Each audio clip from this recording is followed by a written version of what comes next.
We have more than 80 formers and survivors from 19 different countries, from 6 different continents. We've never seen this mixture of people all coming together in one place. I had assumed an identity that all that mattered was the color of my skin. At 16 years old, I joined an extreme Islamist organization that aims to overthrow governments via military coups. I've never really been in a room before with so many former extremists and survivors. I think that's a very powerful combination.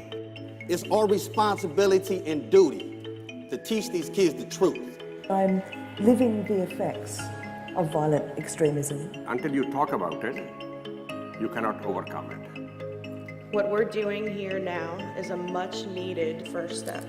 A lot will depend on whether people, as they leave, do something.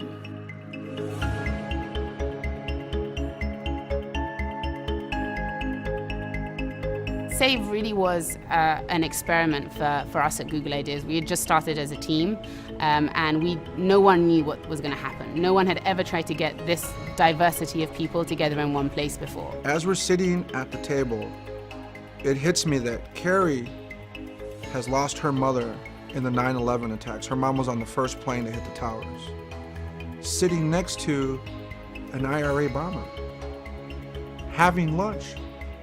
The enormity of that hit me. The more we can empathize with each other and understand that your story can be my story, we can begin to heal some of the rifts and the conflicts that we have between each other. Leaving the summit, it was as important to each one of us that we keep that feeling going. There was something that was telling me, right, we've got to start our work now. We all have to start our projects together. Before we left Ireland, at SAVE, 3 programs were created, developed, and funded before we even all got back on the plane.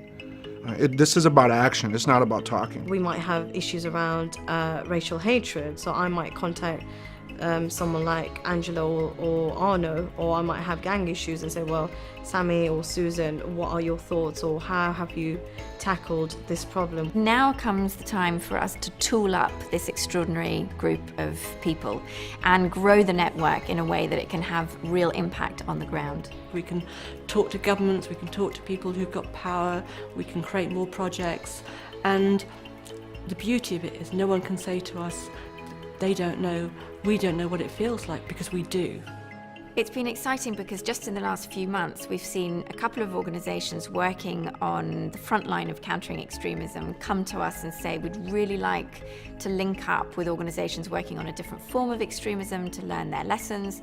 And we've seen the private sector come and say to us, we've got resources, not just money, but expertise that we would like to put on offer to people working on this. I'd like to see in the coming years that every single non-profit, practitioner, academic, NGO, everyone in the space of combating violent extremism across every ideology be connected through this web platform. And for us to have representation of every single project type, and for this to be the de facto place to go to get connected and get resourced. The more examples we have of positive change, the more examples we have of forgiveness and compassion, the farther and wider this message can be broadcast.